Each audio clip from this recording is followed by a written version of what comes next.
Hey guys, James here from Mobot. I'm back with the Navimow I-Series machine here, and today we're going to show you how easy it is to install this machine. It's so cool. So the first step is to pair your phone to the machine, and we've moved the Navimow over to the corner here so it's got a nice boundary to follow. And once you've all set up in there, what you do is you press boundary, and I've just clicked the button there for auto mapping, and you can see hands-free.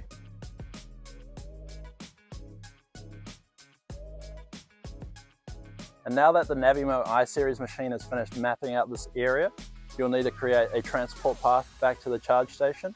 And then in the app, you can change the direction of the stripes as you would like. And that's how easy it is for the Segway Navimow I-Series machine to self-install itself. And you're all good to mow. Pre-order your Navimow I-Series now, coming in spring 2024.